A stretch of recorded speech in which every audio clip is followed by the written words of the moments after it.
కుట్రపూరితంగా ఓట్ల తొలగింపులు చేస్తున్నారని, దీనికి ప్రభుత్వ ఉద్యోగులు, ఎన్నికల సిబ్బంది అధికార పార్టీకి తొత్తులుగా మారి ప్రజాస్వామ్యాన్ని అపహాస్యం పాలు చేస్తున్నారని Janasena party manifesto committee member, PSC సభ్యులు, కాకినాడ సిటీ ఇన్ఛార్జి ముత్తా శశిధర్ ధ్వజమెత్తారు.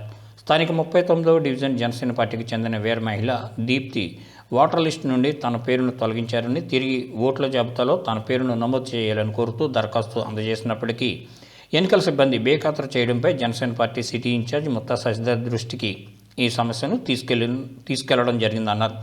దీనిపై స్పందించిన శశిధర్ నగర మున్సిపల్ కార్యాలయ ఎన్నికల సిబ్బందిని జరిగిన విషయంపై నిలదీశారు. దీనిపై బిఎల్ఓలు సరైన సమాధానం ఇవ్వకుండా చేతులెత్తేశారని శశిధర్ తెలిపారు. 39వ వార్డు జనసేన పార్టీ ఇన్ఛార్జ్ ఆకుల శ్రీనివాస్ మాట్లాడుతూ, అధికార వైకాపా పార్టీ జనసేన పార్టీ సానుభూతిపరుల ఓట్లను తొలగించడం ద్వారా చేస్తున్న కుట్రను ప్రజలు తిప్పికొట్టాలని సూచించారు. క్షేత్రస్థాయిలో ఓటు హక్కు కలిగిన ప్రతి ఒక్కరూ ఓటర్ జాబితాలో తమ పేరును తనిఖీ చేసుకోవాల్సిన అవసరం ఎంతైనా ఉందన్నారు. ఈ కార్యక్రమంలో జనసేన పార్టీ నాయకులు మమ్ముడి కోటేశ్వరరావు, బాధితురాలు దీప్తి, బండి సుజాత, పలువురు జనసేన పార్టీ నాయకులు పాల్గొన్నారు. ప్రజాస్వామ్యాన్ని అపహాస్యం చేయడంలో వైఎస్ఆర్ ప్రభుత్వం ఎంత దిగజారుతానికి ఈవేళ చూపించబోతున్నాం. దీప్తి అనే అమ్మాయి వీర మహిళ గత 3 నెలలుగా ప్రతి ప్రాంతంలో తిరిగి ప్రజా చైతన్యం తీసుకొస్తూ పోరాడుతున్నది.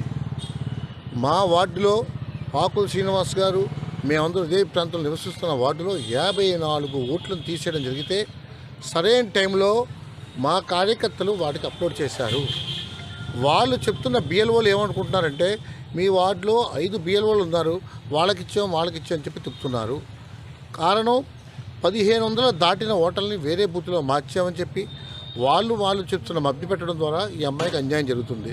ఇందాక నుంచి మేము ప్రయత్నిస్తుంటే ఆన్లైన్ పోర్టల్ పనిచేయట్లేదు. 12వ తారీఖు వరకు ఎక్స్టెన్షన్ చేసిన విధానం 31తో ఆగిపోయింది. బిఎల్ఓల యొక్క సెల్ ఫోన్లు పనిచేయట్లేదు, మీరు మాన్యువల్గా చేసుకోమంటున్నారు. ప్రభుత్వం 12వ తారీఖు వరకు మాకు గడువు ఇచ్చింది, మేము కరెక్షన్ చేసుకుందామంటే ఈవేళతోనే ఆఖరట. కారణం 7 రోజులు గ్రేస్ పీరియడ్ ఉంటుంది, ఈవేళ సాయంకాలం తర్వాత గ్రేస్ పీరియడ్ కూడా రాదు అని చెప్పి ఒకటిన వీళ్ళందరికీ చేస్తున్న విన్యాసం చూస్తే బాధేస్తుంది. జన సైనికులని చెప్పేసి, వీర మహిళని చెప్పేసి ఈ ఓటును తీసేయడంలో జగన్మోహన్ రెడ్డి పాత్ర ఎంత, చంద్రశేఖర్ రెడ్డి పాత్ర ఎంత, వీళ్ళందరినీ ప్రభావితం చేస్తున్న ఆఫీసర్లు ఎందుకు అంత నిస్సహాయంగా పనిచేస్తారని ప్రశ్నిస్తున్నాం. ఇలాగా కాకినాడలో వీర మహిళలందరినీ తీసేస్తున్నారు, మన జన సైనికులు తీసేస్తున్నారు. ఈవేళ ఇది చేయకపోతే తీవ్రంగా మేము దాన్ని ప్రతిఘటించబోతున్నాం. ప్రజాస్వామ్యాన్ని అపహాస్యం చేయకండి, మీ పదవులు శాశ్వతం కాదు, ఉద్యోగస్తులు మీరు.